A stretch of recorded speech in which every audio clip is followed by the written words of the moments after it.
নির্বাচন সংক্রান্তে সংস্কার কমিশনের নিকট যে প্রস্তাবনাগুলো এসেছে তার বেশিরভাগই আমাদের পরিচিত জানা, কিন্তু একটি প্রস্তাবনা আমাকে ভাবিয়ে তুলছে, সেটি হচ্ছে আনুপাতিক প্রতিনিধিত্ব বা সংখ্যানুপাতিক যে নির্বাচন সেটির কথা।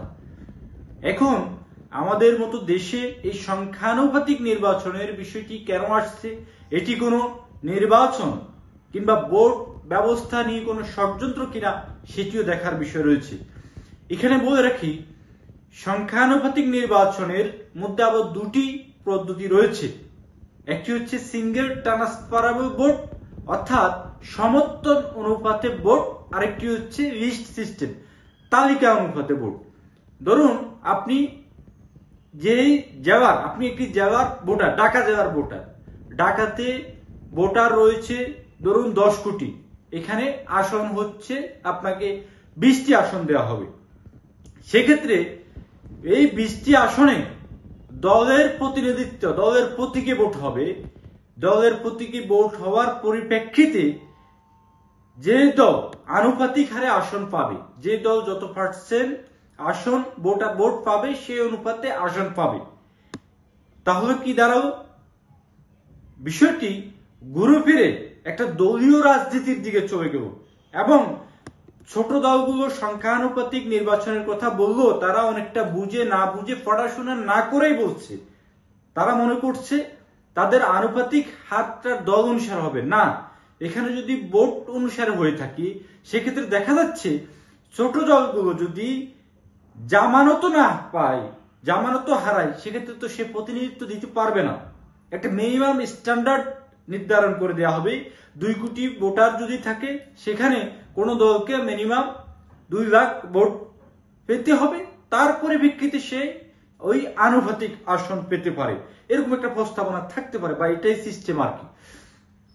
আরেকটি হচ্ছে তালিকা পদ্ধতি। তালিকা পদ্ধতিতে ধরুন এই ঢাকাতেই 20টি আসনের 20 জন প্রার্থীর তালিকা দলীয়ভাবে সরবরাহ করা হবে, সেখান থেকে প্রার্থীরা বেছে নেবে, যেটা অনেকটা আমাদের এই যে বর্তমান যে প্রার্থী যে সরাসরি ইলেকশন হয় সেটির কাছাকাছি, কিন্তু এখানেও গলদ আছে।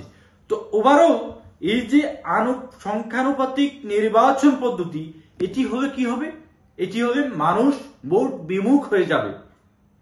এটি হলে প্রার্থী সিলেকশনের না হয়ে দল কেন্দ্রিক সিলেকশনের দিকে নির্বাচন ব্যবস্থা দাবিতে হবে। একজন ক্রিয়ানিবিদের প্রার্থী যে উঠে আসবে, কোন ব্যক্তি ইমেজ সম্পূর্ণ যে প্রার্থী উঠে আসবে ব্যক্তিগত যোগ্যতায়, সেটি আর হবে না।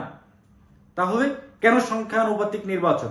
আমার একটি ধারণা হচ্ছে সংখ্যানুপাতিক নির্বাচনের দ্বারা মানুষকে নির্বাচন বিমুখ করা হচ্ছে এবং দলগুলো দলীয় স্বৈরতান্ত্রিক চর্চার একটা অগাধ সুযোগ পাবে।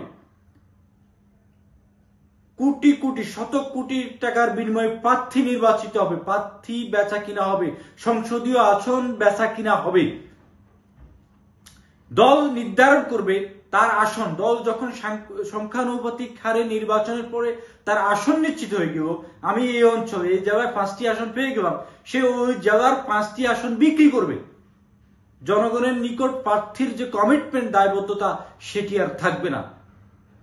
সুতরাং এখানে মানুষের নির্বাচন নিয়ে যে রুচি অভিরুচি, সেটি উঠায় দেওয়ার একটা ষড়যন্ত্র হচ্ছে কিনা সেটি দেখার বিষয়। আর সবচেয়ে ভয়ঙ্কর বিষয় সেটি হচ্ছে এই দ্বারা পলাতক স্বৈরাচার এবং তাদের যে দোসর, তাদেরকে এখানে পুনর্বাসন করা হবে। আমরা জানি বাংলাদেশে সবার একটা কমন ভোট ব্যাংক রয়েছে। এই কমন ভোট ব্যাংকটাকে ইউজ করে এমনও হতে পারে পলাতক স্বৈরাচার যারা এতদিন স্বৈর শাসন কায়েম করেছে, দেশে 18 বছর পর্যন্ত দেশের মানুষের ভোটাধিকার হরণ করেছে, তারা আবার পুনর্বাসিত হবে।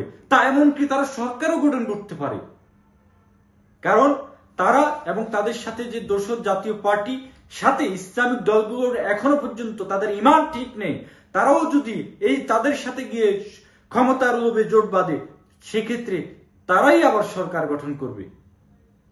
সুতরাং এই বিষয়গুলো, সংখ্যানুপাতিক হারে নির্বাচন পৃথিবীর কোথাও জনপ্রিয়তা পায় না। স্বয়ং ইংল্যান্ডে এটি প্রবর্তন হয়েছে, ইংল্যান্ডে এটি প্রত্যাখ্যিত হয়েছে। এই সংখ্যানুপাতিক হারে নির্বাচন কোনো কমন স্ট্যান্ডার্ড না, এটি নিয়ে যারা চিন্তা করছে, মিডিয়া ফোকাস করছে, তাদের উদ্দেশ্য নিয়ে আমাদেরকে ভাবতে হবে।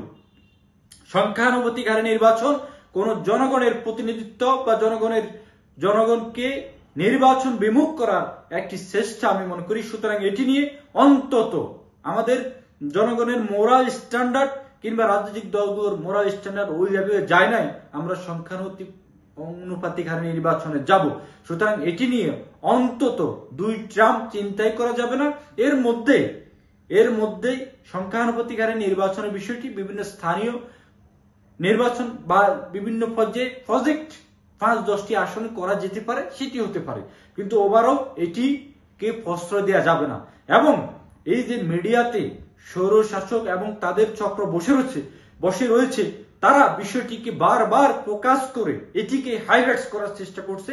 আশা করি জনগণ এই বিষয়ে সচেষ্ট থাকবেন। ধন্যবাদ সবাইকে।